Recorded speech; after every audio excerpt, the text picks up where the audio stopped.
3, 2, 1, go. Yo, what's up, guys? Schizomedic here.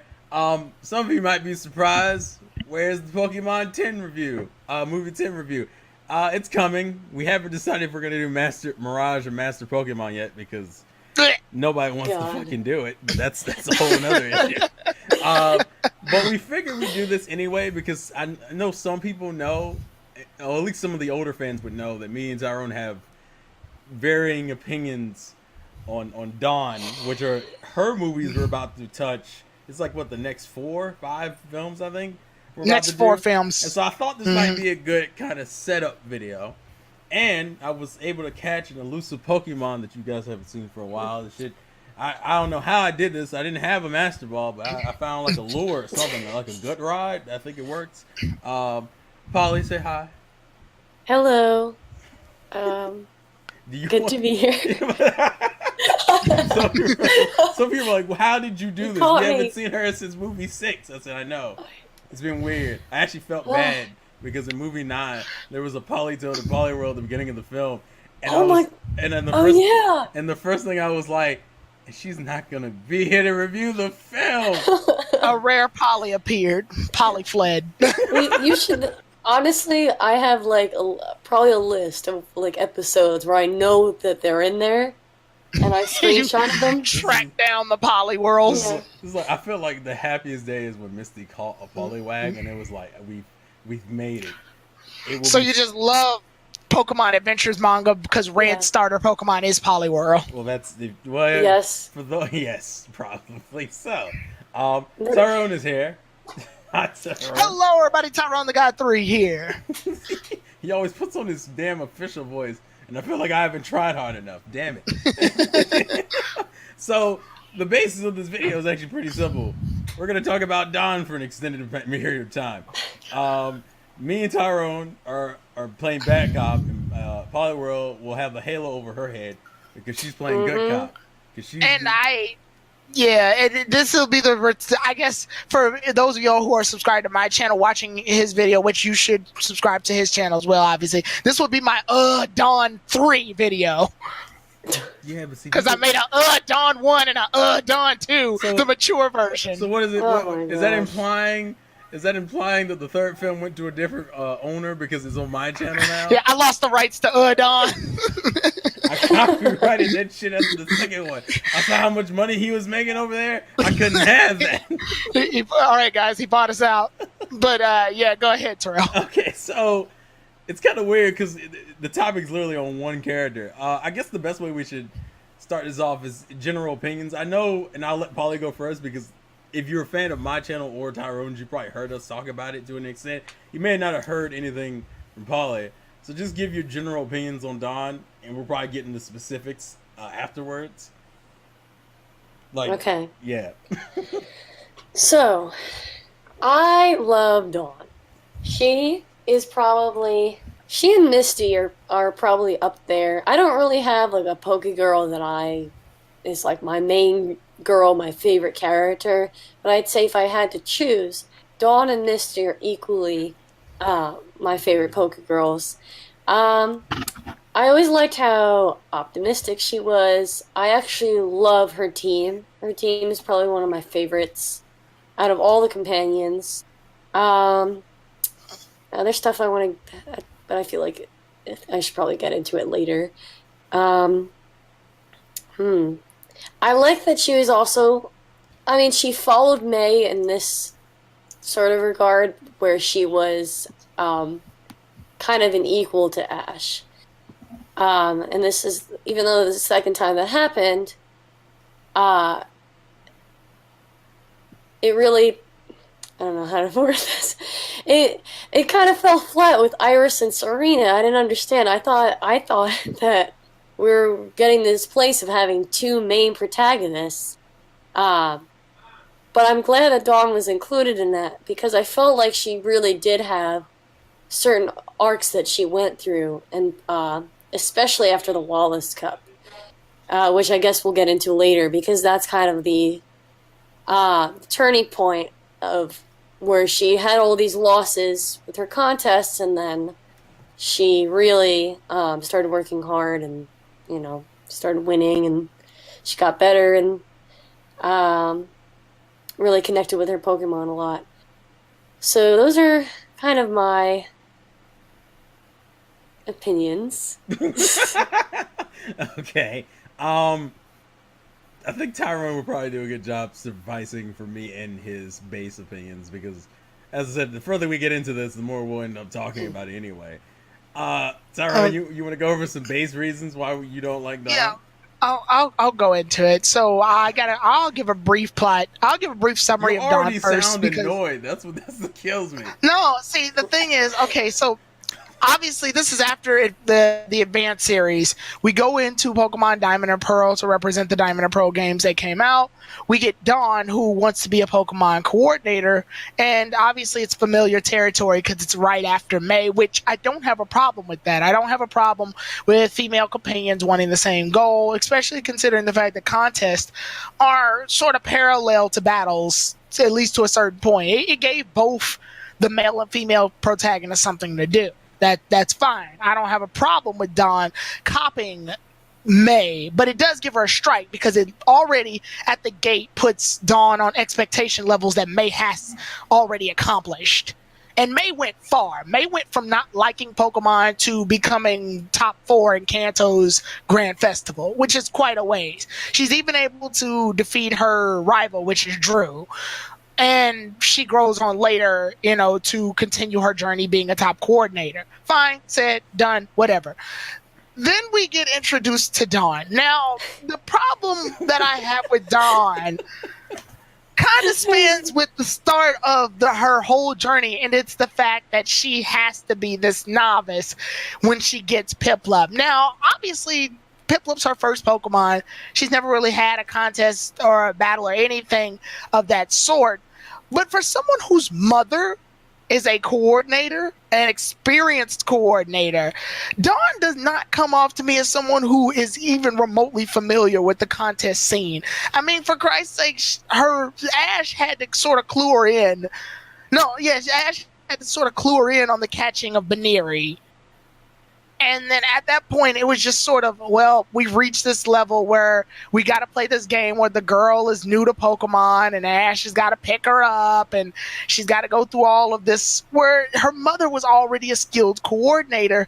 So I kind of felt like the journey for her should have been her copying her mother and realizing that she has to step off on her own to become her own coordinator, because copying her mother's skills won't work, especially considering the fact that when her mother was doing the contest scene, she was much younger, whereas Dawn's doing the contest scene has changed quite a bit, and she's going to need her own style to go forward, sort of like a My Hero Academia situation. But we don't get that. We get a whole thing of her starting off coordinating, being sort of bad at it, her crying because she lost, and then after that, it's just pick up with a bunch of Pokemon that she can barely manage. Pachirisu uncontrollable. Piloswine to Mamoswine just plain doesn't want to listen. And Buizel doesn't want to do contests, so she trades it for an Ambipom. Ambipom's too wrapped up in its flair in order to listen, so she yeets it off into the ping pong tournaments, and it's just a mess. She doesn't even beat Zoe, her rival. All right, listen. When I said basic, I knew he was gonna do this. He went full on. So sorry. I'm sorry. Long story short, that's the things that I have against Dawn. Okay. Okay. This is a lot. All right, this is a lot to unpack. All right. Sorry. I'm sorry. No, you don't have to apologize. You feel how you feel. It's weird because the fandom is so large that people have their favorite regions, they have their favorite variations of Ash, they have their favorite companions. Some people like Brock, some people like Silent, some people like Clement. Advanced Generation Ash. It's people. You know what? I will play devil's advocate here and say, was her appearance completely pointless? No, because she actually had things to offer, like the spinning combos and stuff. But I guess that just wasn't justifiable enough for her character, because it felt like it was just a lot of, we've done this before, but we've got to put all of other characters' traits into this one character. So yeah, that's pretty much my thing. I'll rant later when it's my turn again. Okay. So that's I think we'll start off simple, and I think we have to get it out of the way because this is the issue. This is the issue she has to deal with out the gate. The blatant comparisons to May. May. It's hard because May had more of a development to go through, and it was the anime's first time writing a character as a main like that. Dawn starts off somewhat similar, but her issue is more so. But she's set up differently because it's a commonplace thing. So I guess the first thing to get into is, do you think that Dawn improved on anything that May dealt with during her run? And if so, what things did she not do as well, I guess? So let's start there, Bali. Okay. It's so hard. You know what? You know what the biggest issue though is with comparing them? Is that Diamond and Pearl, well, Advanced Generation and Diamond and Pearl, ironically, people put they're like a package deal because of the continuity between them, and they're kind of like a nice. They seal up the other two series nicely until we get Best Wishes, which basically it totally reroutes the entire soft series. reboot. Yeah. But in a lot of ways, they're very different. So that's why it's just so hard to compare. Like, okay, then let's focus on the differences then. What things does Dawn do differently than May that you like? I think she had a lot more confidence. I think she actually had more. I think May got overconfident when I think there was a point where she had won like a bunch of contests, and it was the one where she went right in with Bulbasaur, and I think she like yelled at it during the contest, and then she lost, and then she fought with Ash, and there was that whole thing, and that was much later on in the series. Dawn, I think, had this overconfidence from the fact that she knew that she was her mother's protege. Despite, I will agree with you, Tyrone, despite not knowing, because I think that in the beginning she was like, oh, this is my first time seeing a Pokemon battle. And I was like, what? What? Your mother's been doing them on TV for years? So, no, I agree, that fell flat, and I was disappointed because, and we didn't get to really see that with May. I think this is more what I was hoping for in terms of May's development versus Dawn's development. Where with May, Norman was already a gym leader, but since May went to the contest route, we never got to see that. That whole thing of her versus her dad, of being an experience while he's a gym leader. That was more Ash's. Ash kind of took the lead on that. I mean, that's a fair argument. I mean, because even with just that as a base argument, your dad's a gym leader. It's not like you shouldn't be somewhat familiar with Pokemon battles and stuff anyway. Yeah. Although I don't remember. I will admit. I don't think, I forget, and I may have forgotten. Did Norman have that rule about how he doesn't let his kids see his gym battles, or am I misremembering that? Oh. I don't Actually, remember. you might be right. I think he preferred them not to because we got that whole Max situation. Yeah, but I didn't know. But he's for another day. Wow. Yeah, that's a whole nother rant. Yeah, his aggression towards Max is on some next level. I mean, well, you got to look at how he handles his dad losing versus how like Bonnie handled her brother losing, and then anyway. All right, we're not gonna get into that. Yeah. But I will admit, Polly, on your end, I will say you did hit the nail on May's flaw with her overconfidence part, because I remember May got her first ribbon actually, and she went to like this one town, I can't remember what it was, and she kept showing it off. It was towards Petalburg. It was, I think they were close to Petalburg. And when she was close to Petalburg, she was sort of just flailing her ribbon along, going off the fact that she won her first contest. And I could see that overconfidence that May had continued onwards towards the rest of the series. But yeah, you can continue. Well, yeah, I mean, I think I did like Dawn's arc in that she started out kind of as overconfident, and then she went through all these losses, and she became depressed. Whereas I think they actually, yeah, well, never mind. I Damn don't it. want to No, jump You to go ahead, conclusions. say it. No, Yeah. go ahead. We're gonna Go touch ahead. it. This is your spot. We're No, gonna try to they get but everything she anyway. even on Bulbapedia, it's like Dawn became depressed, and it's true. Like she was crying, and um, she just wasn't herself until the Wallace Cup. And I think that the Wallace Cup is actually my favorite arc in the entire series. I could watch it a million times and never get tired of it. And I know there are a lot of people who hate what happened that Dawn beat May, but well, spoilers, obviously, for people watching who've never seen it. But I liked it because I thought that was a good turning point for her. And yeah, I'm just kind of going down. Okay, so for people watching, just a disclaimer, I am in the middle of a rewatch of Diamond and Pearl. There's a few chunks that I haven't seen, so I might be on the losing end of these two. But I still want to defend her because I think Dawn had a lot of good points, and And to be fair, I haven't rewatched Dr. Pro in a while, so it's not like I'm running off of the most vivid of memories. I mean, Dr. Pro in its entirety was like my down period with Pokemon, like games, anime, everything. I mhm. was just kind of, I can't. So I didn't. There was a good chunk that I missed, particularly because Dr. Pro has a bunch of fucking filler in it that drove me insane. Um, That's true. the It thing, took a whole year to get to the eighth gym badge. it was not a fun watching period. Mhm. My only concern, because I don't have an issue with the depression she went through. I think my issue was how long it was. It was like I think Ash had already gotten what, his third or fourth gym badge. Cause I know at least the third because she ended up pep talking Maylene, right? Yeah. With the whole Lucario thing, and she was still going through her own shit during that time.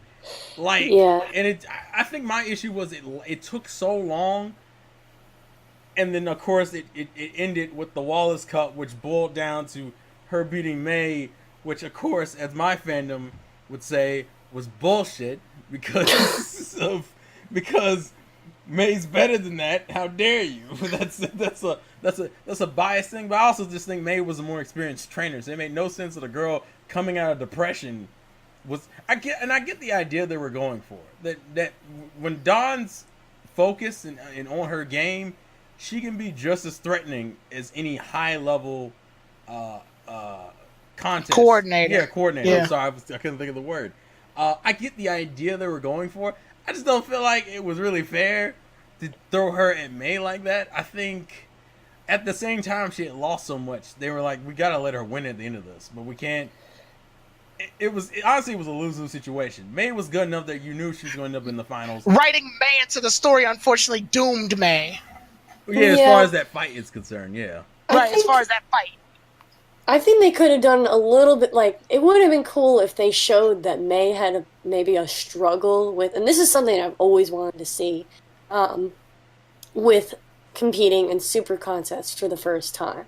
Whereas, let's say Dawn or Serena going to Hoenn and or Kanto and competing in regular contests, and having to like, kind of get used to the environment there, where it's more natural, less flashy. Hmm. Um, so So like each region has different variants of contests, and like because X and Yeah. Y's is very well, I don't even know if we consider X and Y's as yeah, we don't. contests. But I figure the performances, and plus she's just starting out. But I also just wanted to add that I think the whole thing of it taking so long for Dawn to kind of get out of that depression phase was, I think it was more of a Diamond and Pearl issue more so than a Dawn issue, because even with other things, like Oh yeah, the whole what series. badge? Yeah, what badge did it take like months on end Oh, for Ash it to was get?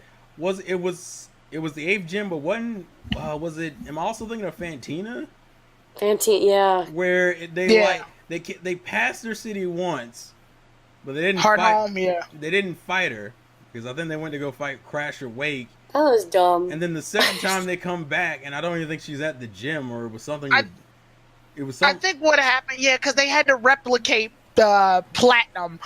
because I hate But that game.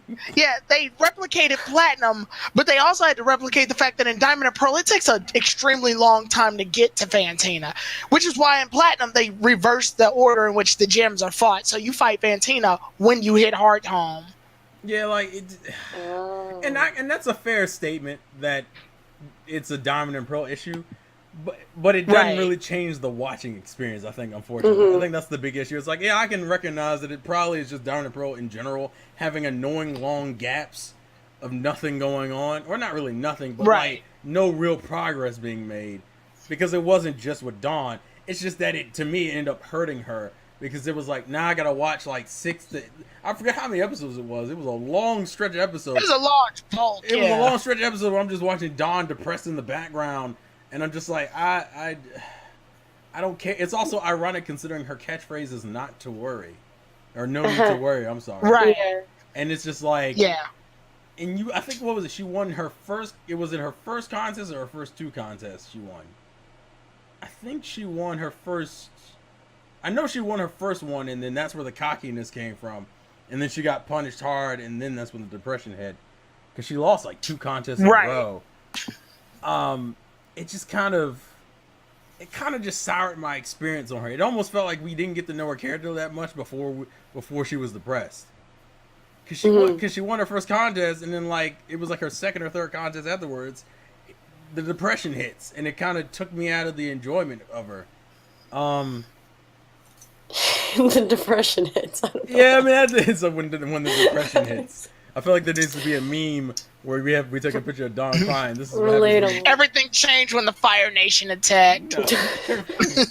Everything changed when I lost the contest. That's what happened. Right. It was just I don't know. Well, here's my take on Dawn in terms of that, because you just brought up one of the things when you said no need to worry. I think one of the biggest problems with what happened with me and my enjoyment of this character was the dub, because I watched Diamond and Pearl via English. I didn't get to watch. I didn't start watching Pokemon in Japan yet till Best Wishes, because in Best Wishes it was a lot easier for me to watch the Japanese version of Pokemon. They had like the internet was more frequent. There was more things being uploaded on it. Back then, Diamond and Pearl came out in 2008, where the internet existed, but it was a rough one. The internet was like either you have wireless internet or you have broadband landline internet. Yeah, like it wasn't. I mean, I put it this way: we were past the AOL days, but not by much. So we were reaching this moment where like online was scarce. And this was the time where people really wanted to watch it in Japanese because Yeah. Because of the dub. Because that 2008, I was like 17, I think. Yeah, I was like. And the dub did not do Dawn any favors. Hell like, no, I can't stand her English voice. Yeah, her English voice is very campy. Really? It's very. I don't like it. It's very campy. It's very like Piplup, use Bumblebee. It's high pitch. I actually. It's just. Maybe I like it because I think her English VA, I've watched interviews, and she has a lot of passion, which I find that to be really endearing. I don't blame her voice actor. Oh, yeah, I blame the I direction. I blame the direction. I think it's always going to be like that, but I will say I like it a lot better than Iris and Serena and the current Sun and Moon girls. It's like, I still blame the direction, because the style in which characters talk ever since the Pokemon Company got the license versus 4Kids talking, that takes a dramatic effect. Like I said, Diamond and Pearl had a lot of dumb things about it that wasn't even really its fault directly. The fact that the dub had switched, so we were getting used to a new Ash, a new Brock, a new Dawn. On top of everything else that was going on at that time, and to me it was like a lot of bad crap stacked on top of each other, which is crazy because people were so hyped about this. Is when I keep hearing about a lot of older fans getting back into the games, and I'm like, how? But it was a weird period. Online was the thing. That was what it was. While online was bad, at the start. At It least you was had still it. online. At least you Yeah, had at it. least you still had it. Uh, So, and that unfortunately gave Dawn a bad start from me because I had to hear this campy girl talk campy, and I don't blame her voice I actor. hate I that just fucking blame the catchphrase. direction. That's the other problem. Yeah, I hate the direction in which they gave her, and I felt like that, like having her have that catchphrase is forced because I don't know if she used that catchphrase as much in the Japanese version, but I know that in the English version they forced it. She's also she's like the first main character in the Pokemon animes up until that point to have a catchphrase. So Yeah, I it mean felt out of place to begin with. May said take the stage, but that was like But that that was was when sort of like that was The Ash's I battle. choose you. Yeah, that's Yeah. Ash's I choose you. that was like a battle basically. phrase, whereas like Dawn would say it no matter what the situation. She also had like, and I guess this, and I guess we can get into it. It's her character, her personality. One of the things that annoyed me about her from jump was the weird kind of preppy pretty girl attitude she had from the get go. Like, what was it? She got annoyed when Petsurichu shocked her because it messed up her hair, and it felt. Okay, I have a counter to that. Go ahead, go for But it. it's okay. Objection. Okay. I don't have the sound effect, Tyrone. I can't do that in editing. Sorry, go ahead, Polly. See, I thought that was number one refreshing because Misty and May, and May wasn't really that as tomboyish as Misty, but No, Misty is the most tomboyish we had. yeah. Yeah, that Misty, I- that's her personality trait. I guess as a girl, maybe I personally liked growing up and seeing. There's a comparison to Ash and Brock, just a more feminine character. Especially since Ash had no female rivals to begin with, and the characters of the day were pretty lackluster, to be honest. But I noticed a few things in this series that I really liked, where there's this kind of whole beauty is skin deep message, where a big one I noticed was when Dawn got the Grimer at the summer camp, and I love that because they could have given her any old like cutesy Pokemon. They could have given her Jigglypuff. Yeah, but they got her. But she got a Grimer, and I thought that was really interesting. She really bonded with that Grimer, whereas, what's her name? Had trouble. Is it Angie? May? I think. Oh no, you're talking about at the camp. Yeah. Yeah, Angie. Yeah, I during think. camping it up. Yeah. Angie, I think it is. So Yeah. I almost wish she had caught that Grimer or had come with her, so that maybe she could use it. And then going along with that, when Apom, I think it was still an Apom, or maybe it was Ambipom, I forget. When I think it was the contest that she lost because the appeal, she made it really flashy to the point where you couldn't even see the Apom. Pokemon. Yeah. So I think that was a big part of it. Was kind of like a nice contrast to like this preppy feminine image she had, but then this lesson of So you're saying her Beauty is- character arc was that she started off beauty and preppy and cutesy, but in the journey she had learned to get down and dirty. yeah, and you can see where she has these genuine qualities, but like from that, because she could have been snobby and have said, "Oh well, I got a Grimer. That's pretty gross," but she didn't. Right. I mean, I can understand that. I guess, and I wonder if that's a gender thing because obviously part of the reason why I enjoyed. I mean, I don't necessarily think Misty is insanely written well, but I still enjoy Misty for what she is, and obviously I like May. I guess because as a guy, it was weird for us at least for me when I was younger. It was weird to see tomboyish girls. Not saying they weren't around or anything. I just wasn't exposed to a lot of them, so it was kind of refreshing to see a girl. I guess because that's the way it always happens, and a lot of anime or just media in general, they like to represent girls as like the prissy, wears skirts all the time, doesn't like to get dirty, that kind of stuff. So it was refreshing to have girls in Pokemon who weren't on that shit from the get-go, whereas Dawn was the first girl who was, and it just felt like to me it felt like a regression, because I've always been more of a fan of like and I mean hell, that's probably the reason why I like Iris so much, is Iris is also very tomboyish and whatnot. So that might. I wonder if that's a gender thing. I'd be curious if how many other girls if think like that or not, or if that's just a person to person thing. That was at least my thought process. The reason why I didn't care for it as much. Yeah. No, I think that's like a personal preference too. I mean, I really like her design. I think she's like really pretty, and I mean, I love all the Poke Girls, but Dawn's design is like one of my favorites. Maybe Can I, and that's where I come in, I guess. Can I say a slight? Here we go. Can I say a slight thing? I love it. Tyro always makes his it's I don't know if it's the tone of your voice sometimes where it's just like, oh, here we go. I'm sorry. Sometimes I'm very dramatic, but I just wanted to make a slight thing that irks me about Dawn's design, and I think people have actually brought this up before.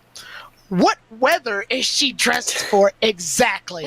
Because Dawn has like these boots, these little rain slicker boots. She's got this skirt on, which means she's ready for warmer weather. Plus, it's connected to a short sleeve type of situation. It's a dress.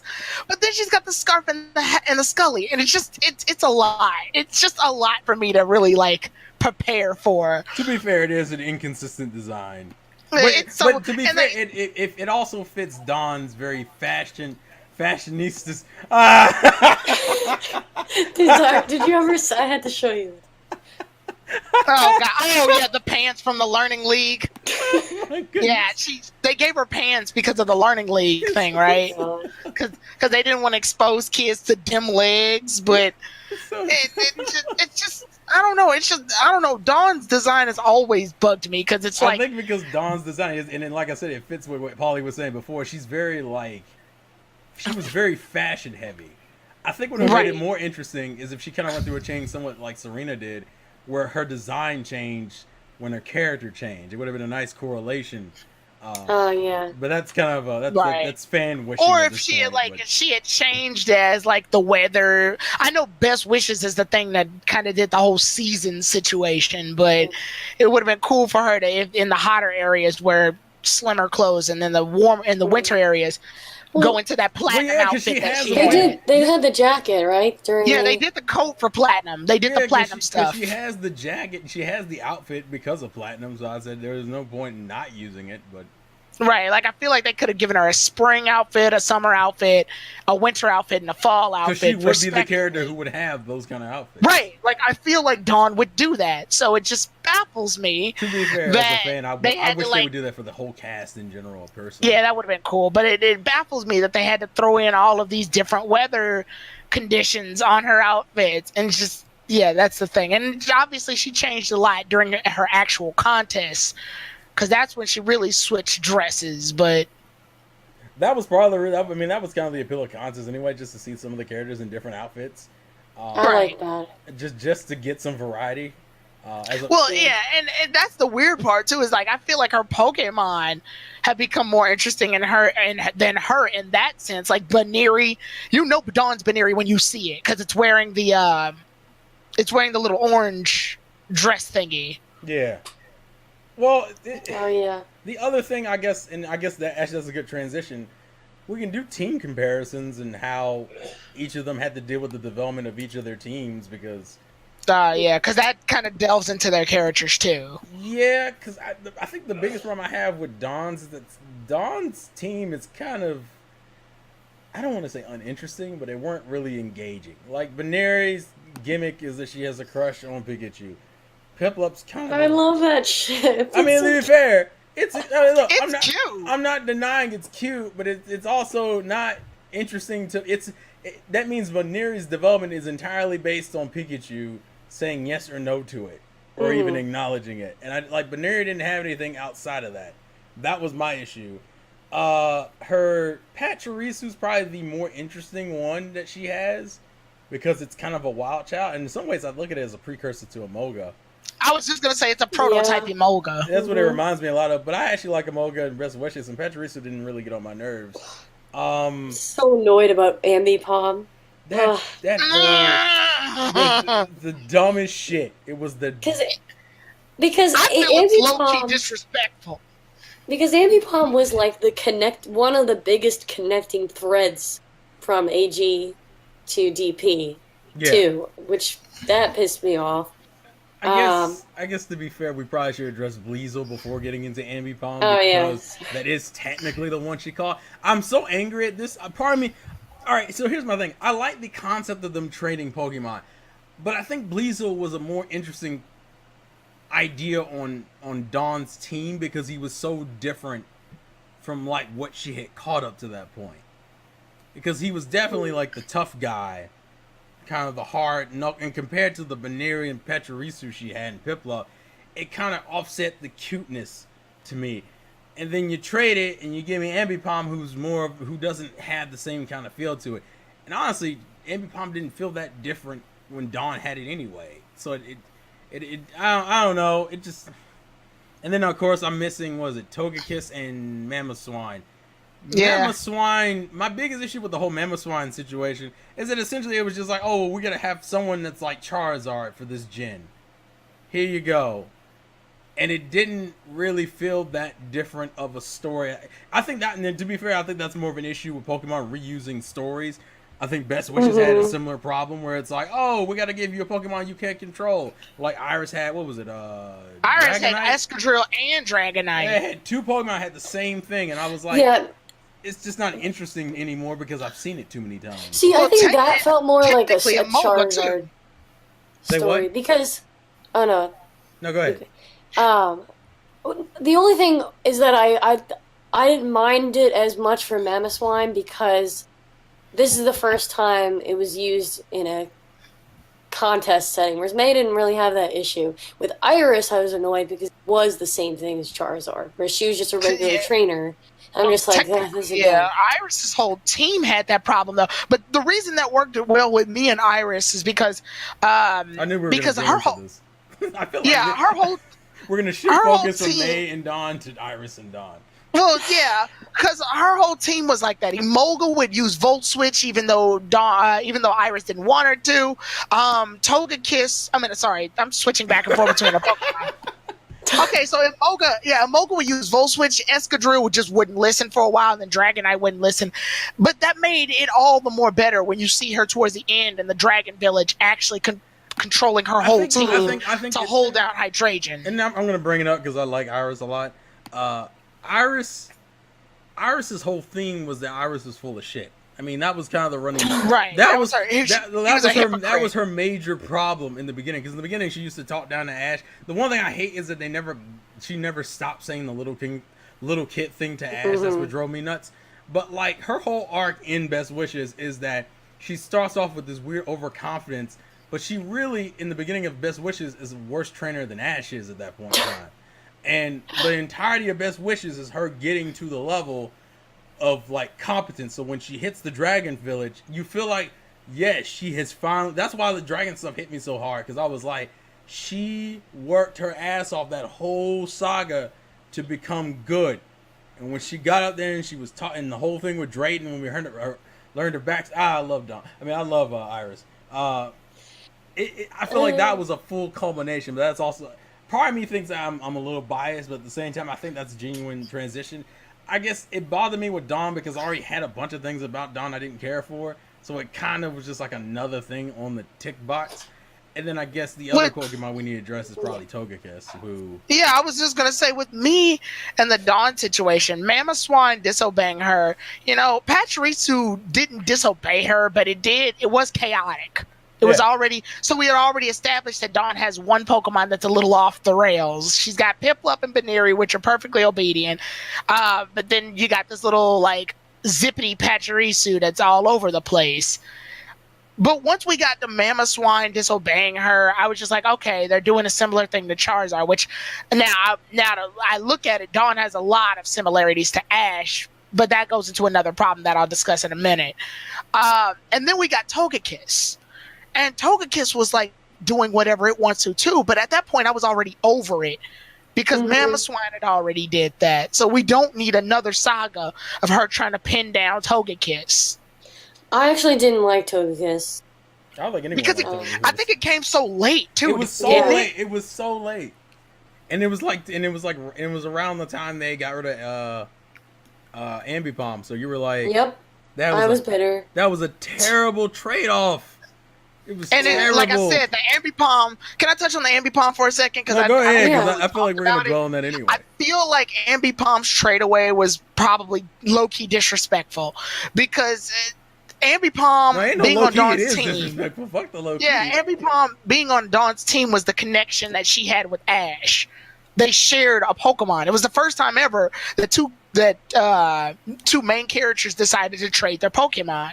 So I felt like with Ambipom being on Dawn's team and her doing all this work to make it better was such a punch in the face when Dawn goes, "Yeah, I'll go ahead and give it away so that it can learn ping pong tricks."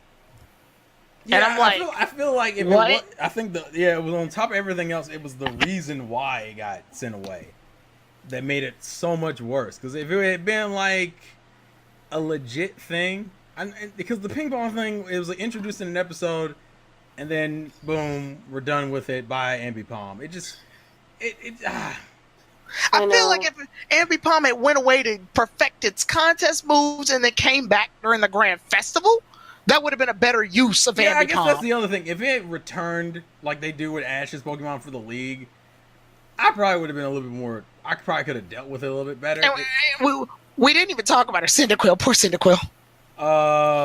Is there a reason to talk about her Cyndaquil? It exists because Heart Gold and Soul Silver came out. That's it. That's the Oh, I only will reason. say, I know, yeah. I will say the only thing I liked was the fire ice chandelier. That was cool. That was pretty And cool. how she took such a long time to really hone it, and it worked to the end. But other than that, I never really found Cyndaquil or Togekiss very interesting. And you're right, it became late.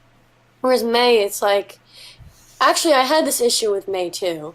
I didn't like May Squirtle because it was late, and it was because it was fire it's red, like, leaf green. yeah, Ash already had a Squirtle and a And Bulbasaur. and also I- because her Squirtle isn't that interesting. It's literally just It cries. It's just It the cries. baby. It's the baby. And also because I just wanted, I don't know, I just felt like she was on this journey from Hoenn from the beginning, and like that would have been cool to see Hoenn Pokemon using a Kanto Grand Festival, but that's going into May. I mean, we're gonna do it. We might as well because we're gonna dress her team just at a fair comparison. Yeah, sure. We got her Blaziken, which I think was a really nice change of pace. Because I guess that's the other thing I probably haven't brought up yet. We didn't really talk about Piplup like we were supposed to. Oh yeah. And there's a reason for that. Because I don't fucking like her Piplup at all. Oh, You snap. don't. Oh. It is so annoying to me. I don't know what it is because he's not that different, but he just drives me up the wall. Because he's either I feel like Piplup was pre-Oshawott. yeah, but he's not funny. Yeah. He's not funny. He's supposed to Like you can only hit it with Draco Meteor so many times. Yeah. It's one of those. And on top of everything else, I don't fucking care for the evolutionary line. On top of everything else, so I think that might be part of my issue with him. I don't care about his I hate Empoleon. Absolutely hate Empoleon. I just don't like that design. I don't like that typing. So I think part of my issue with Piplup is already that I don't care for his evolutionary line. The other issue is I don't find Piplup entertaining. But the one thing I want to, and that's kind of the one thing I like about May, is that even if you didn't like Torchic, she didn't have Torchic for long. Actually, is May the only one that got a fully? Well, no, I guess Serena. Serena would be the other one who had her cute starter Pokemon actually fully evolved. No, it stayed a Braixen. I don't think it evolved into Delphox. Oh, hey, listen, I'm giving her some points here, Tyrone. Leave it alone. Because but but that's important it detail. is. Hey, listen, I'm not denying that. I'm just saying. I think One thing I like about May's team is that it was a mix of like cutesy Pokemon and tough Pokemon. Yeah, because You got Torchic Munchlax. started off cute and then became Yeah. a badass. Yeah. You had Skitty. Beautifly and Skitty. Yeah. Skitty just downright adorable to me. So I was perfect. Also, because I've heard people don't like Delcatty's design. No. Really? I've heard people say that. I mean, it's nice, but it doesn't fit May. Yeah, I actually think Skitty looks better for May. Although I think Skitty brings up another issue with May is that I don't know if you guys remember the saga where she essentially kept relying on assists too much throughout like a good chunk of, I think it was like, well, May relied on luck a lot, like metronome, assists. She gambled a lot and it kind of hurt her. So it sometimes feels like her victories didn't feel like they were earned as much. So I will give that is an issue May had as a character that unfortunately did not really go away, because if it wasn't assist, it was metronome. I do like the fact they gave her a Munchlax, because I think it was an interesting comparison. I mean, contrast for her. We've already talked about Squirtle. I feel like a Beautifly. Bulbasaur. Yeah, Bulbasaur too. Rather. That was. I don't see why they gave her 2 of the Kanto starters. I feel like that was kind of unnecessary. Fire Red and Leaf Green. I know why. I'm just saying I don't see. It just did to me. It didn't thematically work, and her Bulbasaur suffers a similar problem. I like how it was kind of like a nice what's the word? It reflected her and Ash. Ash being a mentor and Ash's Bulbasaur being a mentor. I see what you're doing. But the Bulbasaur itself, I was like, I was kind of over I don't know if it was really. I think the only thing I thought was kind of cute is when May's Bulbasaur met Ash's Bulbasaur. Yeah. That's some pokey fandom shit. The thing about me, if we're gonna switch back to Dawn, the thing about me and the Piplup, I don't like all the similarities that this Piplup was trying to be Pikachu so badly. Travels outside of its Pokeball, check. Protected Dawn against a swarm of Pokemon when they first met, check. Doesn't want to evolve, check. I'm like, be your own Pokemon, damn it. That's my issue with Piplup. My issue with Piplup is that not only was it trying to be a comedic Pokemon, it was also trying to be Pikachu. And it's just like, because when I saw it outside of its Pokeball, I thought, okay, it's going to be outside of its Pokeball sometimes, and it'll go back in its Pokeball. So, no, it's just outside of its Pokeball the whole time. Okay. Well, it's going to evolve into Prinplup, at least. Don't evolve into Empoleon, because that looks weird. But it's going to evolve into Prinplup. Nope. Dawn got a whole rival that has a Prinplup, so we got to keep this thing a Piplup. It doesn't want to evolve, so we'll at least make it hold an Everstone. Didn't Barry have an Empoleon? Barry and Barry, Kenny. They both did. Oh yeah, because Kenny's evolved.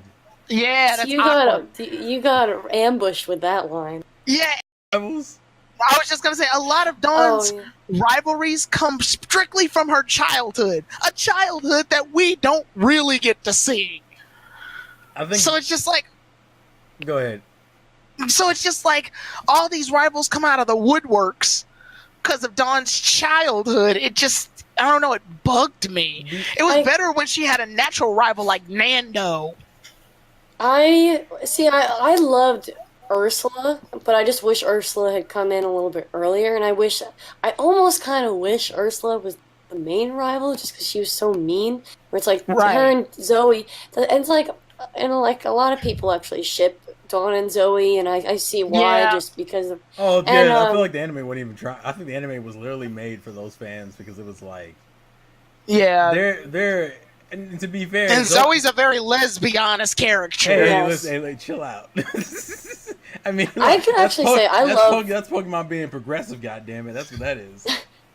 No, and I love Zoe. Like, I really do. In fact, Zoe versus Drew is the #1 battle that if I have a wishful thinking battles, so I have like Gary versus Paul, Zoe versus Drew. Like, we will be here for 6 hours. I'll tell you right now. There are so many fan fights I want to see. Can I ask you a question then, Polly? Because this kind of dives into Dawn's character. Now, earlier I praised May because at first she lost against Drew. She got her butt kicked, but she eventually beat Drew. She became better. Dawn loses to Zoe in the Grand Festival. How dare you? That's my response. How dare I? No. He's talking about the series. He's talking about the Pokemon series. I'm sorry. Like, how dare you, series, not have Dawn overcome her rival? Because Zoe was obviously her plateau, she needed to. Her main rival. I think it all comes down to whether or not I really liked the battle. I thought it was a close. When it was a really close call, and it's different from how it's like everyone hated the Unova League because that battle sucked. And it That was battle the did first suck. round with Trip, and that just made. I think that's why Trip is just so unlikable, which is Well, really Trip was sad for unlockable to him. begin with. But Yeah. like, um, this was so, and it was so aesthetically pleasing too. What was it? Zoe's Gallade, and then Piplup on top of the Toga Kiss doing, what was it, the peck combination, and I don't know. I just thought it was. I thought it was a really close battle, so I guess I didn't seem to mind it much. If Dawn really like was just doing badly and it was just like a real one-sided fight, then I would have been really pissed. But So- I feel like this was like an Ash Sawyer sort of situation. Yeah. God, Where it's actually that's I one of my keep- favorite battles in the entire I mean, series. but at least at one point, I think Sawyer does beat Ash. It's mostly because Ash and Greninja got cocky, but they do eventually like But beat he only Ash. gets like one win, and that's it. Versus Yeah. Zoe. Ash wins where Ash completely annihilates Sawyer each time. Yeah, and like, and to me, and just to kind of hit the rivals, I think May just generally had a better contrast of rivals that I think were represented in different ways. Like for example, because Harley shows up a little later. People, it's weird. Harley has Oh yeah, I forgot about her little pervert. Like, yeah, I love that. her I little love pervert Harley stalker. so much. Yeah. It just she, but it's weird because I usually don't like characters like Harley. For some reason, Harley just I get a kick out of Harley. It's particularly because Harley was essentially because people always used to think of Drew as a jerk for whatever reason, and to be fair, he has his jerk moments. But Harley is literally a representation of a character who literally has no shame in a lot of different ways. Also like the fact that he used Cacturn because that's a Pokemon I think that's kind of underrated in Gen 3. Yeah. But he was more of a because I like the way he's introduced is he pretends to be friendly. He does that false face situation, and then essentially turns around and backstabs her. I think it's interesting to have May deal with a character who is willing to do those kinds of things, but isn't like an outright antagonist like most of the villainous characters in Pokemon are. I just thought that was a better contrast to Kenny, who I think serves. Kenny to me is like a waste of time. Zoe, I don't mind. I don't mind Zoe, and I have really no. Ursula, my issue with Ursula, she just comes too late in the series. Yeah. Yeah, Ironically Ursula's enough, appearance I think really Dawn late. ends up having an issue kind of like what Ash had in Unova, where you just start introducing characters way too late into the dang series. Yeah, and then I feel like there's just no original. There's no real individual value to their rivalry. It's Dawn. Ursula literally borrows. She hears about the whole diamond dandruff or whatever, and then she uses that as ammo against Dawn. I'm like, can we be a little bit more original here? Like, maybe there's like felt an like actual reason for their rivalry besides her. yeah. You know who I It think felt would like a retread. You know which character I would have kind of preferred she having a real rivalry with, and it would have helped the other girls' characters out a lot. And this is just fan stuff. I think this is probably like my favorite version of Jessie. Yes. One of my favorite versions Jezebel? of Jessie. Yeah, like, and she was actually pretty good in Diamond and Pearl. Like, I love Jessie and Diamond. I like- Jessalina. I'm sorry, it's Jessalina. it changes a lot. I don't blame you for messing up the name. Because I like the idea they were bringing in with Gen 3, and then they kind of fully realized it in Gen 4, and I was like, just make her a legit rival for Dawn. Like, have it be an arc for Jessie, where Jessie wants to get better, not only because she wants to show off her own Pokemon. And it would have been a cool kind of growing experience that would have maintained throughout the entirety of the series. And Jessie had already had experience with contests from the last one, so she Yeah. actually legitimately was better in this one. Where, like, I think she had Sir Viper use Poison Sting, and then the Poison Tail on the Poison Stings to make the Poison Stings like these super spinny pin missiles. She was Yeah. legitimately good in this one. It was almost kind of scary. I don't know. Maybe that's just me. I kind of felt bad that they didn't really expand upon that as much as I wanted them to. I mean, she still used a real fair bit. That's kind of like a fan fear. Not fear. I guess what would you call that? Like a crack. I can't think of the term. Like a what if, I guess, is what I. Yeah, just a hypothetical. Yeah. It's something I just felt like was missed potential. I felt like with the dandruff DD thing or whatever, it felt like that was supposed to be like a retread of. I don't know if you guys remember, but there's an episode where May has a bad experience with Tentacool. Oh yeah. Because Norman tries to catch a Tentacool and ends up like throwing Pokeballs at May.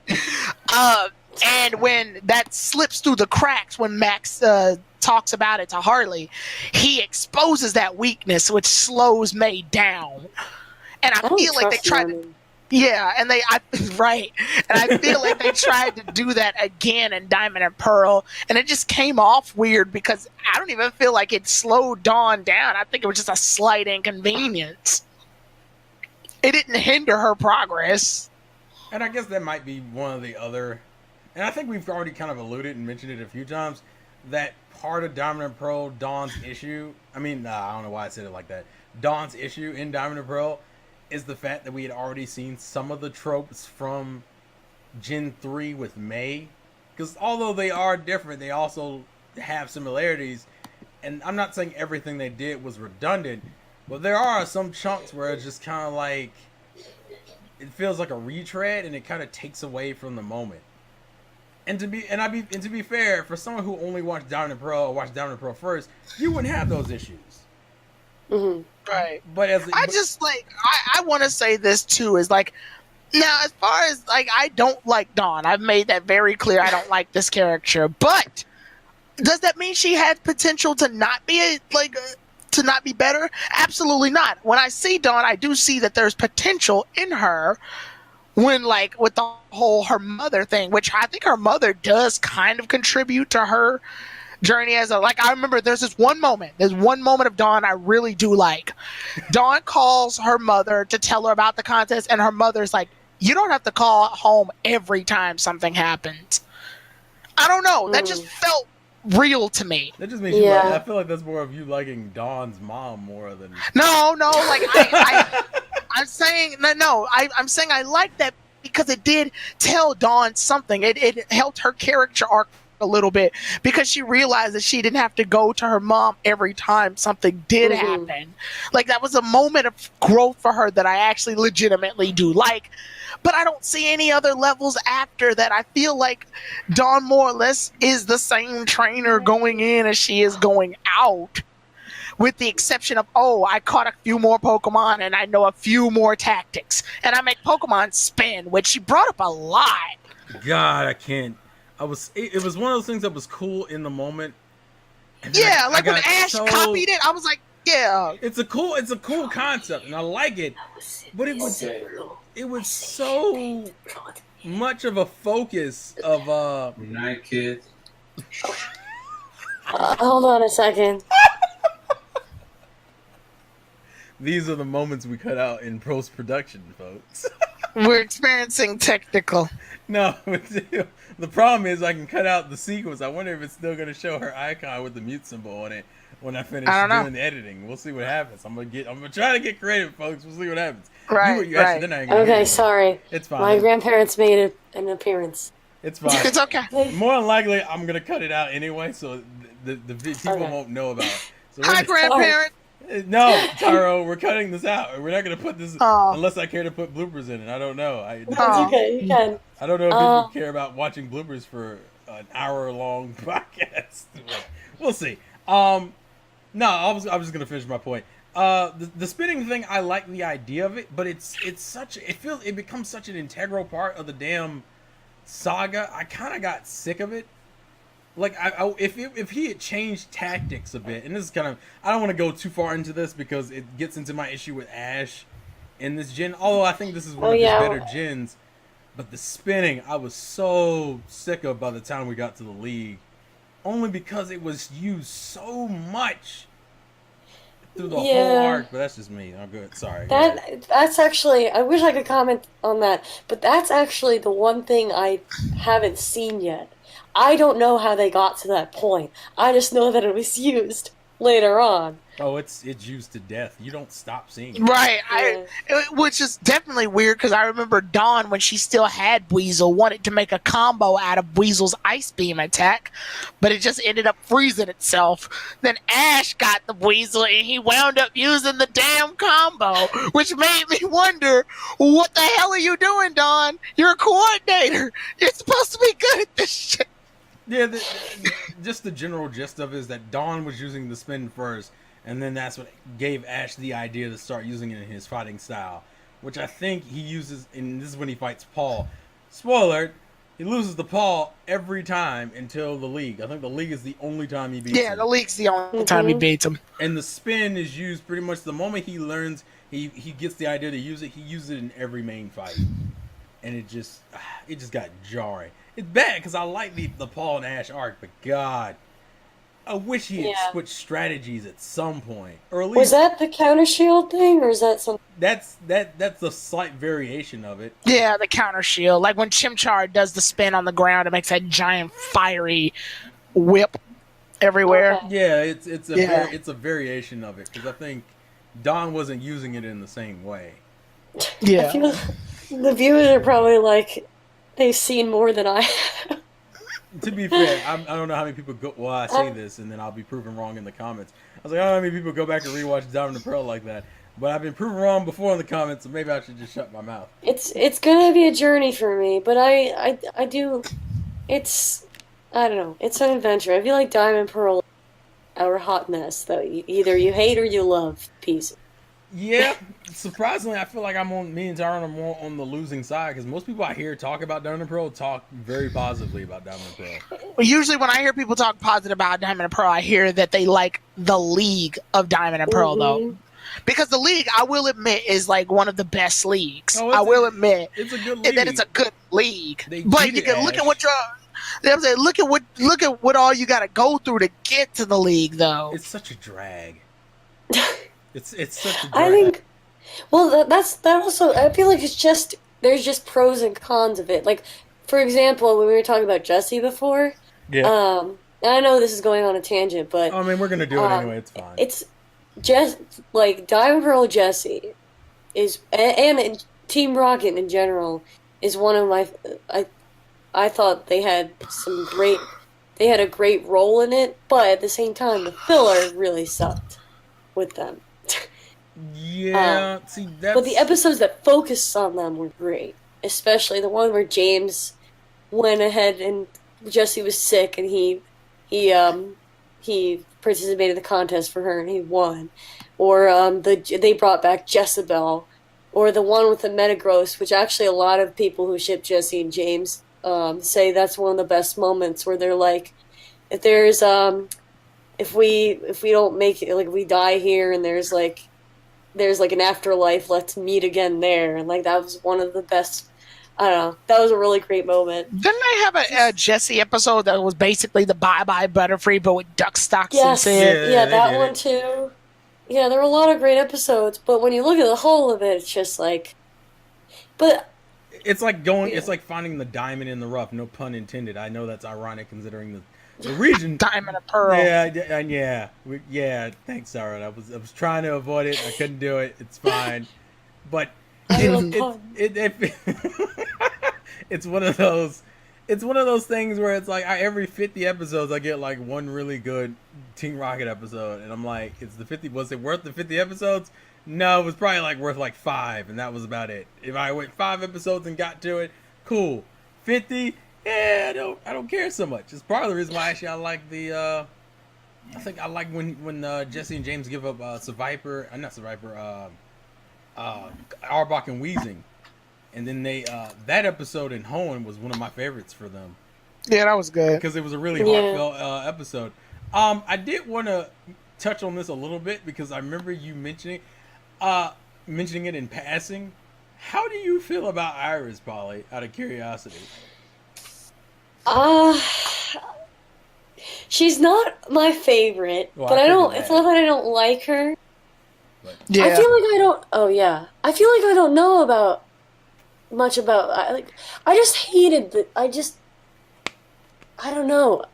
The Dragonite thing turned me off. I just feel like she got like May and Dawn had like at least Dawn got development, whether like how well or not it was executed.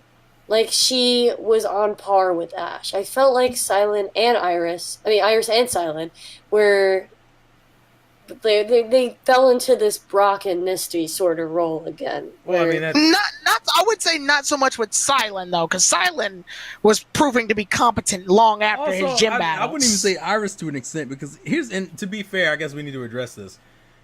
Dawn is to May what Iris is to Misty.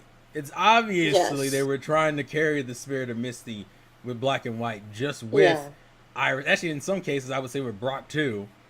Because this is the first gen in a while where we didn't have Brock at all. Diamond and Pearl is Brock's last appearance. I guess we forgot about that, actually. So that's why she has the, I want to be a Dragon Master, and Ice types do the same thing to her as Bugs did for Misty. They're carrying a lot of quirks, and they share the similarities. The reason, and partially, is because I like Black and White's pacing better in general. But my thing with Iris is that Iris goes through her own set of development issues. She has to address the issues she has with Excadrill. Her Axew gets... The only thing I don't like about her Axew gets it gets overpowered. It gets absurdly powerful so randomly. Oh yeah, by the way, I know Outrage now. Jesus Christ! I know Dragon Rage, by the way. Everything is... I don't have... The way you feel about Dawn is the way I feel. Well, here's my thing. That's part of why, because I remember you say, because I remember in passing you mentioned, what happened if you compare Dawn to Iris? I prefer Iris over Dawn, but that's... Here's my thing. Since I'm clearly the middleman when it comes to this particular topic on Iris, I feel like Iris was a better version of what Misty was. However, I do feel like there's some bits and pieces that Misty had that Iris didn't, that gives her some edges. Like, for example, Iris, for someone who loves Dragon type Pokemon, who loves to be a Dragon Master, she only has 2 Dragon types, with the exclusion of the I think she catches what Hydreigon? And there's a she catches. It was something really ridiculous. It wasn't it Hydreigon? She caught a Gibble. Dino? Oh. She caught Gibble later in a special. That's what it was. It was Gibble.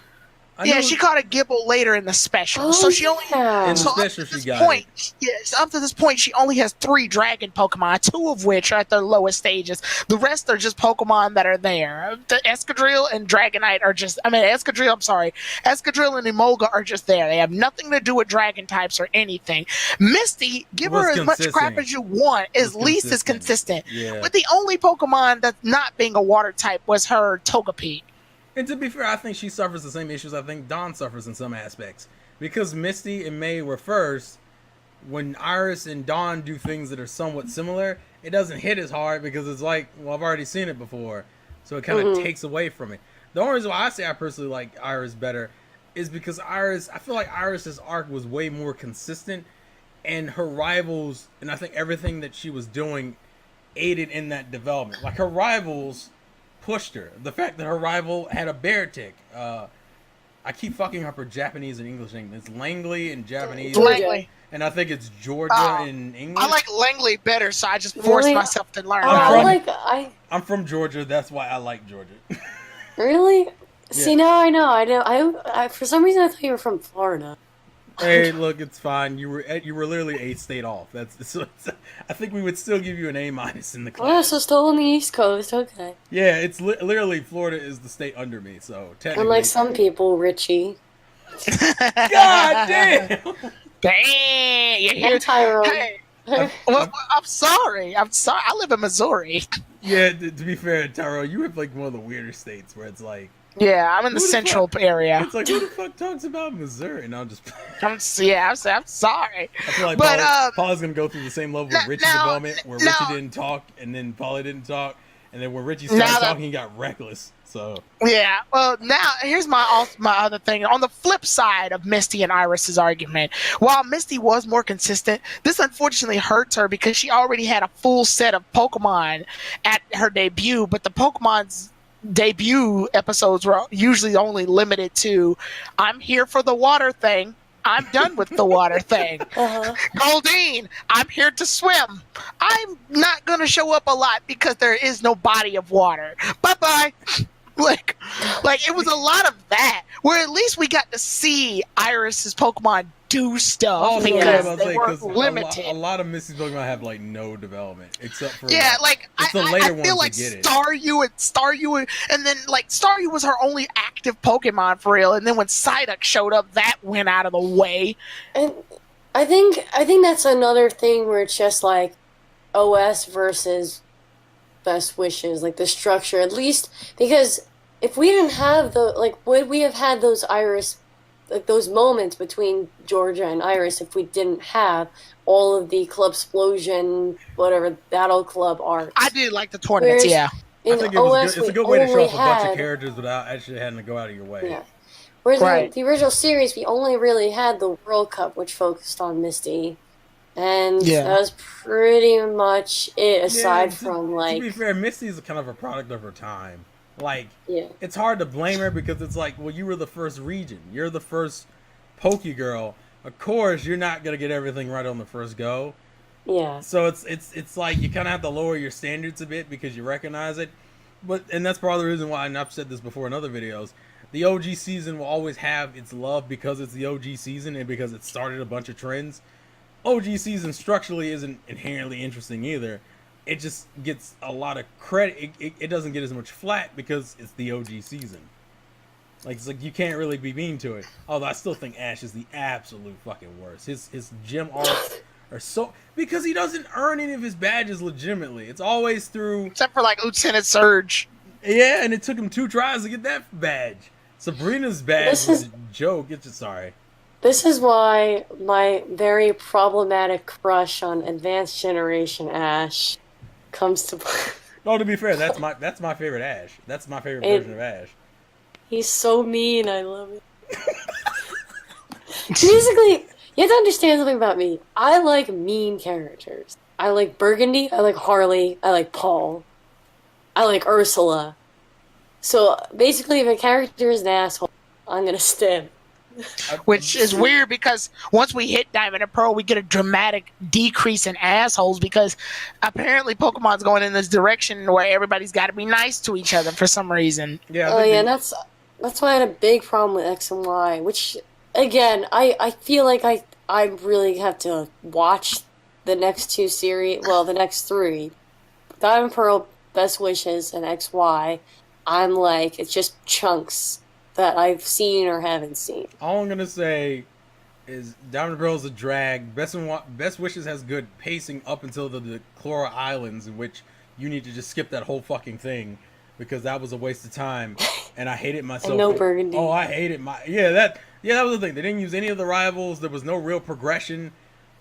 The only thing of value that I think is in, I don't know, it's in that arc, is the N arc. The N arc is the only thing of value you probably need to deal with that whole thing.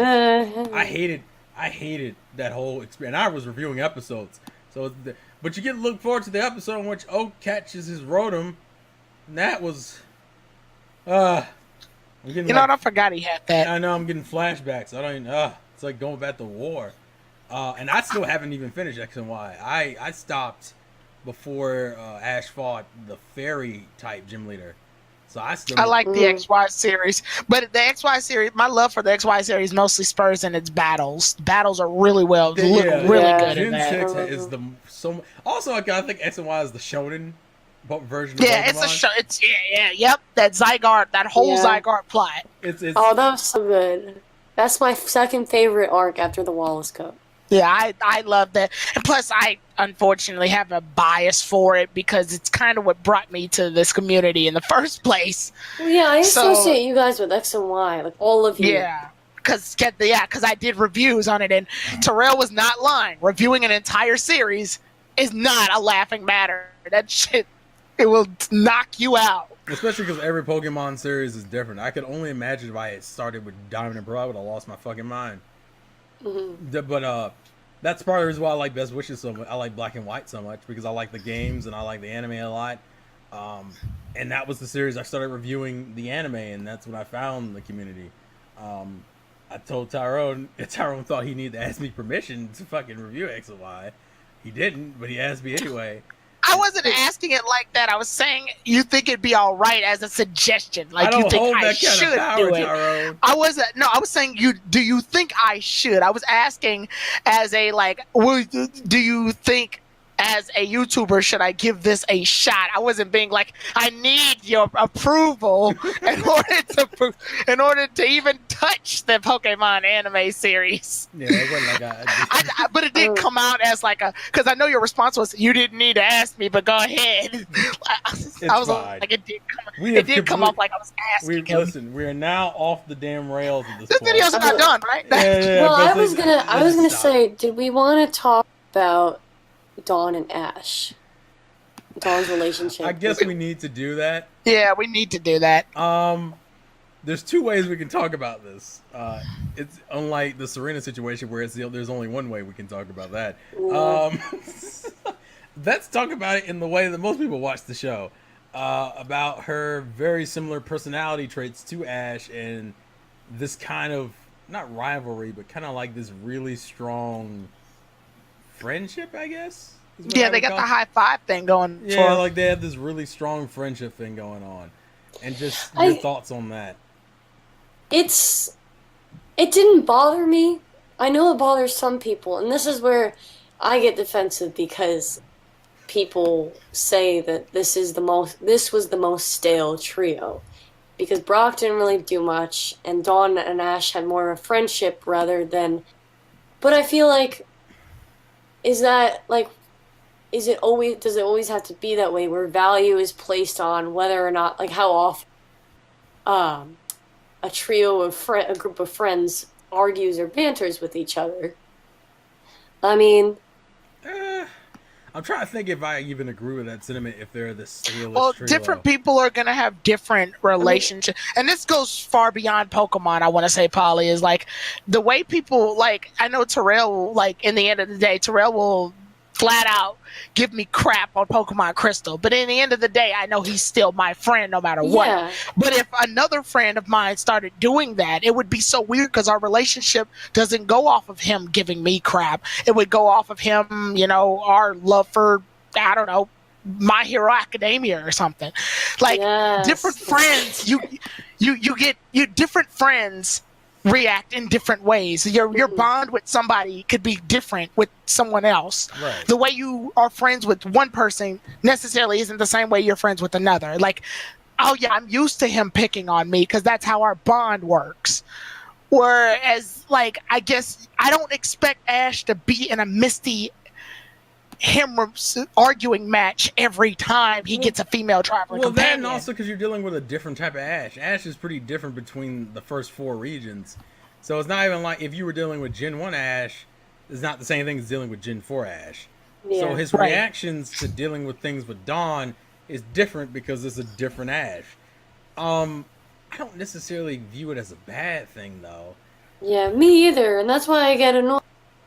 Oh, well, this trio is the most boring. I thought it was actually very nice, and actually my favorite thing, more so than any of the other generations, is that I love that their Pokemon were out all the time. I really love the relationship between Ash and Dawn's Pokemon in particular. There's that one episode, Doc Brock, where he left to go get groceries and medicine and whatnot. So Ash and Dawn were left to take, and it was almost like they were parents taking care of like the children. I don't know. It was just the purest thing, and so that's what I'm saying. Like, I felt like it just wasn't really necessary. Like I just liked their friendship. I thought it was wholesome, and they did have their moments though where they banter. Even that episode, they wound up arguing about something dumb. Oddly enough, out of all the things that I do dislike about Dawn, her relationship with Ash actually isn't a problem I have. Mm-hmm. And it's only because I think the main issue I have with this trio, because I know you said you are upset that if people comment on the trio, I think my main issue with this trio, oddly, is Brock. Yeah, The reason Go ahead. And it's not Brock's fault. I think primarily it's that Brock's been drug on for like this far. Yeah. Like, why did they hold on to him so long? Because it wasn't like he was inherently great in Gen 3 either. He wasn't necessarily great in Hoenn either. Yeah, he sort of like in this Gen 4 was the worst of it, and I think that's why I think the writers knew that too. That's why they had to go ahead and let him go. Although I think the Krogan gag is the funniest here versus the Max pulling his ear. Yeah, I think actually the Krogan thing is way funnier.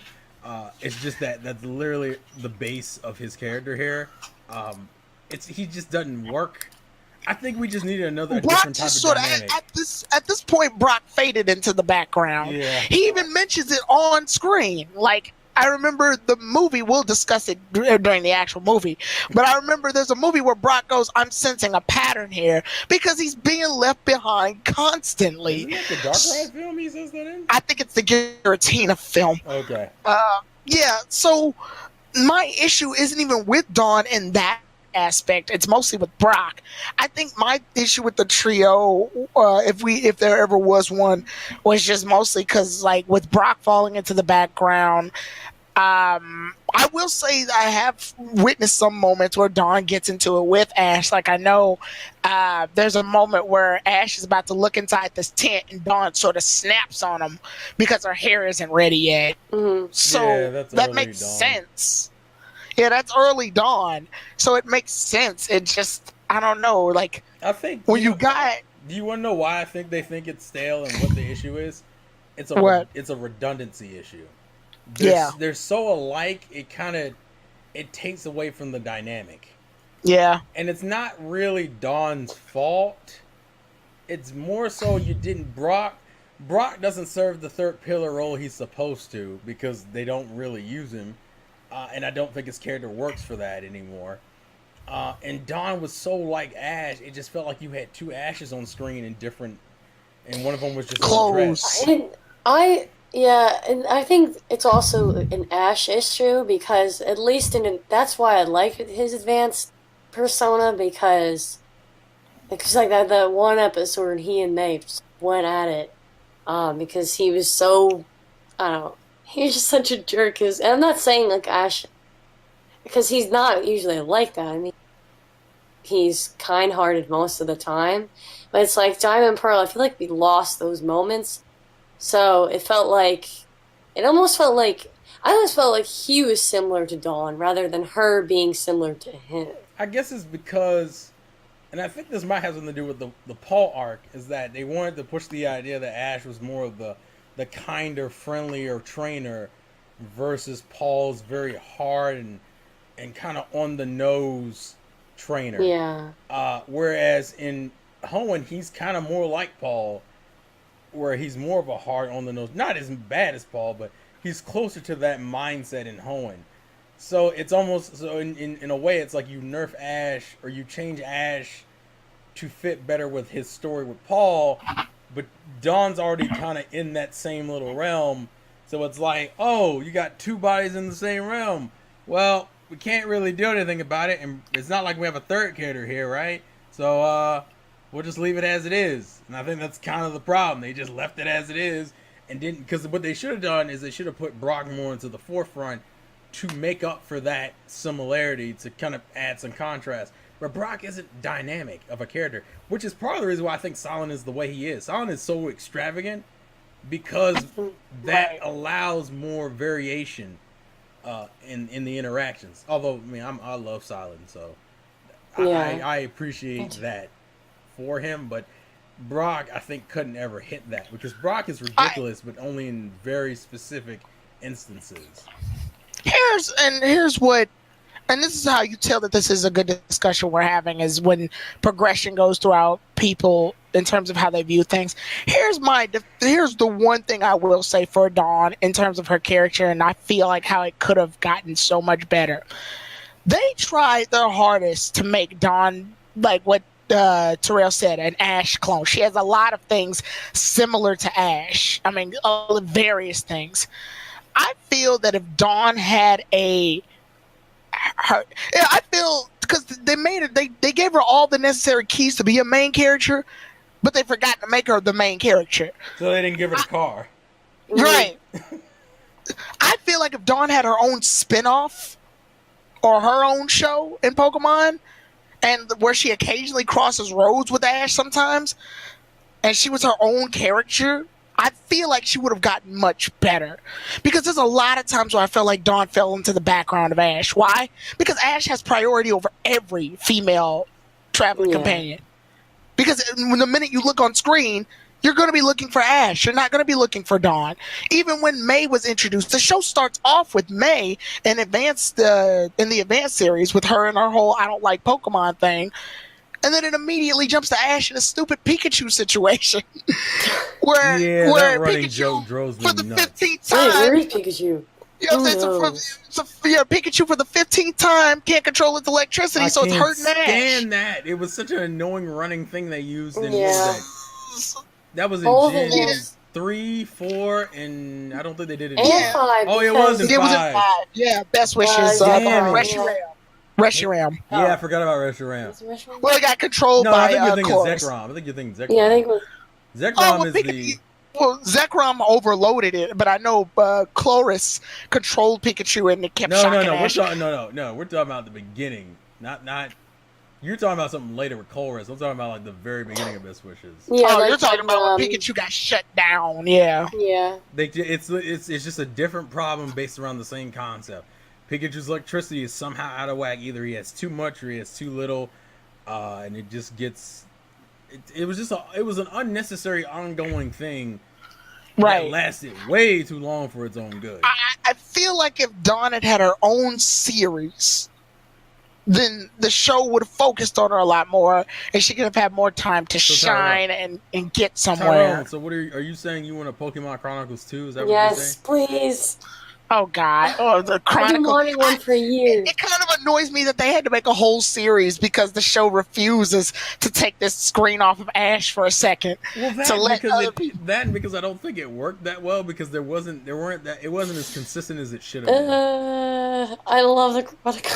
I like the idea, and I didn't. It's good mind. to have its audience members, and I didn't mind it. It was just.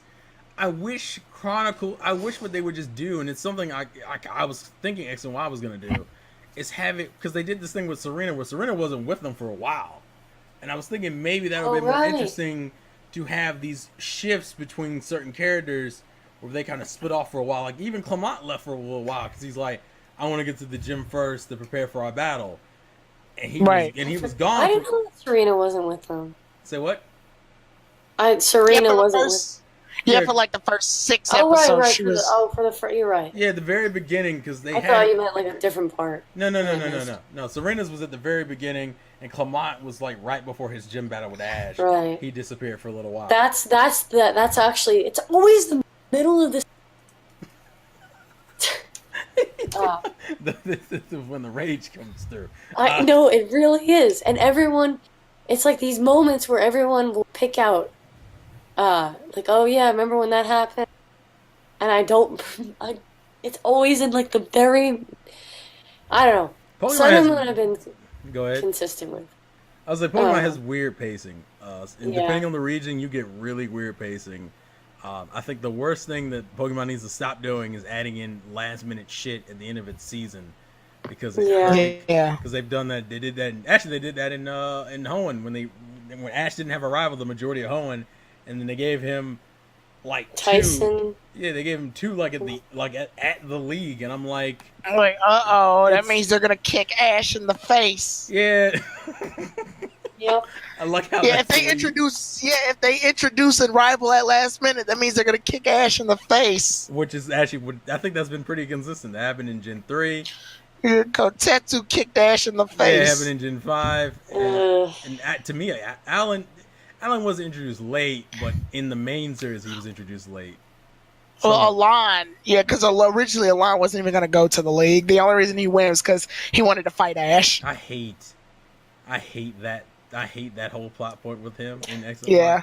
Which is like, I do love that they gave him his own episodes, though. That was fun. Yeah, but see, that's the reason why I was hoping X and Y was going to do that, because X and Y was already showing hints of like certain characters not being around for certain episodes or doing this. Oh, well, this is what's going on with these characters in this particular thing, like with the whole Alon stuff. it just Right. they just didn't take it to the full on extreme, and now they've gone in this full on slice of life, fucking everybody's around everybody all the time kind of thing. And not a not a huge fan of that. I kind of wish we get back to the journey, but that all kind of depends on what the next Pokemon game is going to be. That's gone. We've once again off tangent. It's a bad habit. Here's the thing. Here's the thing, and I guess this will be my thing for Dawn. Dawn to me was a character that I personally feel like had a lot of potential, but the show didn't try its hardest to utilize all of it. It used some of it. Like, there are little moments. Like, for example, when Dawn challenged the third, I think, is she the third gym leader? Yeah, mainly like that. Oh, right. I like that. And that was to get that was to get Maylene out of her funk. And you got out of her funk, and then Dawn went right back to being depressed. Exactly. Then it was like, get back in your box, like that.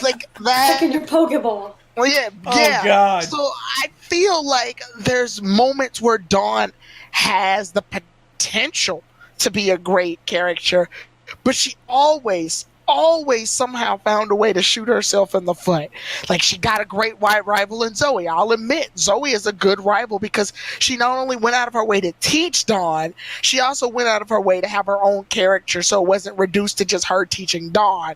Right. But it shoots itself in the foot because Dawn loses to her, so I don't even know if she's gotten better or not. True. And yes, it's a close fight. Polly brought up a good point. It is a close fight. Dawn and Zoe's fight is extremely close, I think, to where she loses by almost a hair. I think the main problem is that it was right. I think it was they were fighting for the actual championship. They weren't fighting for like runner up or anything, right? Because Dawn got second place in that Grand Festival. Yeah. Right, so if she had won, she would have just won the whole damn thing. No, because Jessie was fourth. No. Right, and Pokemon apparently is allergic. Pokemon's allergic to having main characters win things. Mm-hmm. Well, no, not main canon things. If it's a side thing, they can win it. Because Misty, didn't Misty win the Water Cup, and then Ash won the Battle Frontier. Misty did. I don't think Misty won the Water Cup. She beat Ash. I think Ash did. No. Yeah, Ash lost to her. I knew that. Ash lost the World Cup. Misty lost to a water trainer that was really good. Of course. The story of her life. Yeah, Misty became runner-up, I think. She didn't win the whole shebang, though. But they'll let the main characters win, like, side things. Like, even Ash and Iris and Asylum have all won the side tournaments and Best Wishes. Yeah, and Ash won the Orange Islands and Don't stuff. Don't even get me started. What? On the matchups for that. I mean, Best Wishes should be another video. Cause Yeah.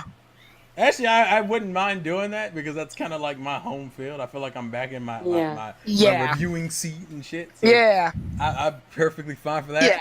Guys, we're not making any promises though, because I don't like. Then you guys get mad at me and like, where's the video at? And then I get 60 comments about it. So Polly, and I don't know if you want to count this as a victory or not. I have somewhat changed since this conversation started about Dawn. No, I'm not going to say that. I'm not going to say she's my favorite. She's still my least favorite character now. She's still my least favorite. But I do see the potential that she had. Mm-hmm. I think so, too. I'm going to say, I'm not going to say she doesn't have potential. I'm just saying they didn't utilize it well enough for me to go, yeah, Dawn will be recognized in the history of Pokemon as a great female. Because to me, she still pales in comparison to someone like May, who just had a better come-up story to me. Yeah, I definitely agree. Because I always, even though I do like her, because sometimes you also have to, sometimes people just have their she's my second favorite character in the entire series. So I guess it's just one of those personal preference things. But at the same time, I know that Dawn had a lot of flaws, and that I think talking to you guys helped bring that to light a bit, because just like things that I didn't really think about too much in terms of like the pacing with her development and all that. But I agree. It's like there's just so many things I wish that had been done better with her. Like I wish that she and her mom had this big, like, I don't know. I just wish there was More of a development between her and her mom. Yeah. Like yeah, I said at the beginning of the video, I kind of wish she had copied her mom's style only to realize the contests have changed since her mom's heyday. And she's going to have to make her own style if she wants to make it anywhere. yeah, or that her mom put like maybe they could have made Joanna more of a meaner. I don't know. I mean, this is Pokemon, but You and like these mean characters, I Paul. don't Well, know, just mean I remember that way back in Diamond and Pearl, if you played the game, if I got curious and decided to play the contest for a while, there is a moment where your mother is a contestant in the contest. You legitimately battle her and everything. She is in the contest along with you. I kind of wish that like Dawn's mother was still an active contestant or coordinator, and she's very strict about the matter. Like if you're gonna be a coordinator, then damn it, you better be a good one. yeah. Because And I I will wish accept that nothing but fail. I will accept nothing less than So more success. of a hard ass about more of a Like I'll like if you want to follow in my footsteps, fine, but I'm not gonna accept anything less than it's success. like you're my hmm daughter. I know you can do better. So let's Yeah, do better. because and I also wish that we could have seen more. Like you were saying about her childhood. It's like all right, like we saw a few scenes of like the funny gag with Kenny and Leona, but I wish we could have seen like one of Caroline, one of for anybody who's watching, she's one of my friends from Tumblr. She has this headcanon that Dawn was actually a huge fan of Drew growing up. Like she had posters in her hmm room. She just thought he was the greatest thing. He's just one of her favorite coordinators. So I just thought it would have been cool to see a little bit more of that. yeah. Um, Bring coordinators from other things. That would be kind of cool, actually. I think, mhm. and just to kind of get into my generalized thoughts, I won't say my mind has been changed more so, is I think more of Dawn is just a product of the she's like a product of her environment. Whereas it's not really her fault. This is me talking to her as if she's a real person, but it's weird. I've gotten into the habit of doing this. Um, it's not really her fault as much as she just had a lot of things going against her, and a lot of it was just out of her control. You came after May, you couldn't control that. The writing, the pacing of Diamond and Pearl wasn't anything she had any control over. That shit just gonna happen. Her, like a lot of her issues are more so results of the era that she came out in. The dub had switched, so a lot of people Mhm. were already kind of sick of. People weren't happy about the new voice cast for a lot of characters. There was just a lot of negatives going around the anime side of Pokemon. And Right. she kind of got caught a lot of it in the crossfire because she has a good point. She has a good moments. I think her development, even though I think it lasts too long, I think the development using May as kind of the trigger to get her back on her feet is a good come in story for May and also a good come up story for Dawn. I may not like her team that much, but I still enjoyed a lot of her contests and some of the creative moves she uses. Um, you guys already touched on the Zoe fight. She's not. I guess to put it this way, I don't view her as like so far behind my second least favorite, to where it's like, oh, she's just full on garbage. It's just more so, she's a product of her. She's just like Missy. She's a product of her time, and for that, she can't necessarily be the greatest, but she's nowhere near what I would consider uh, doesn't belong in the series trash. So Yeah. I may not Wait, agree Yeah. with you as well, who's but your I'm gonna first say least favorite character? No, I think his second least favorite is Misty. Oh, I'm glad you wanted to tell people about tell her what my Tyrone. I know you know my trivia. Don't make it this obvious. You know all my trivia. Yeah, my favorite to least favorite. It's May. I probably would say May, Iris, Misty, Dawn. Although my I issue, thought Iris was your. no, Iris is not. May is my favorite. Iris, Mm-hmm. because May still has the best overall arcs Yeah. in general. Iris, I think, is the best version of Misty's style, uh, but Misty will always have moments that Iris will never be able to touch. Hence why I don't make her my least favorite. Because in terms of development, I think she is the worst. I think Misty's the worst in development. Like Yeah. Dawn is better than Misty in terms of development, but Misty has a lot of moments that no other girl will ever be able to touch because it's Misty. Also, not gonna lie, Sun and Moon Misty is fucking adorable, and I cannot take it. It hurts. It hurts See, me. that's what I mean. Personal preference. Which Misty, Misty. I believe Misty and Brock, with them being in there, I think that was just sort of like a OG people don't really care for a Pokemon sitcom, so we need to flutter some nostalgia in here to give people a reason to come back. Because there's a lot of Kanto references with Sun and Moon anyway, so it makes sense. Yeah, it's just that Misty and Brock, and to me, I always will say this: Misty and Brock will never be the worst because they have that OG nostalgia. yeah, And they are the original trio. They are the base that every other picture was drawn from. right. In every subsequent season of Pokemon. So like, that's why Iris is in my. That's why Misty will never be the worst. Actually, since you go bring that up anyway, Tara, how do you order the girls? Crap. Crap. Ah! I was hoping I wouldn't have to do this. Okay. You did it. You brought it up. Damn it. It's your fault. Well, May's my favorite, so May's my favorite. I guess we're going under that. Then, oh god, it gets weird. It gets weird after May. We're not gonna count Sun and Moon because for obvious reasons. Yeah. I'm not gonna count all them. We've got May. Then after May, under May, I guess would have to be. I know this is the unpopular opinion, but I do like Serena. And then after Serena, we've got. I want to say we got Iris. Then after Iris, we got Misty. Then after Misty, we've got Dawn. I don't rank Serena only because I haven't finished X and Y. I don't feel like it's fair. Okay, I traveled the road of X and Y. I know you did. During my review stuff. So Serena has a lot going on. While her cutting her hair was a bit dramatic when I stopped to think about it now. Oh, it was dramatic. It makes a lot of sense when, and I don't know if Polly can back me up on this, but it makes a lot of sense when they say like girls when they cut their hair, it's like they're changing themselves and things like that. So I got it. This is the first time we've seen that, like in Naruto when Sakura did it. They acted like Sakura did it was stupid. All right, listen. I'm just talking about the act. Wait, who's your first one was May? Sorry. Yeah, my first one's May. Yeah, it's May. I love May. May, it's just little things about May. Like when Misty showed back up on the group, May did not fall behind. Mm-hmm. That's a fair.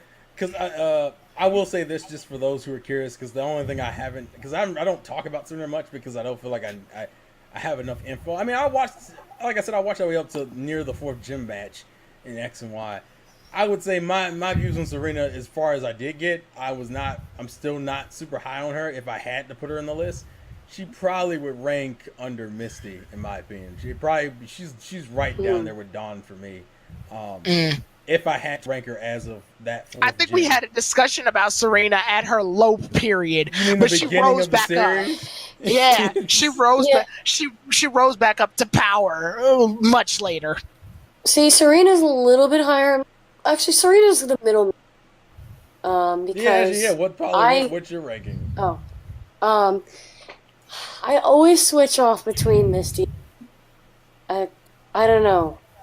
I think I just resonate a lot with Misty, and a lot of it has to do with poke shipping. I'm not saying that I base Misty's value on Ash, but it's more her relationship with Ash that I loved. And they have the best chemistry. I'll say that.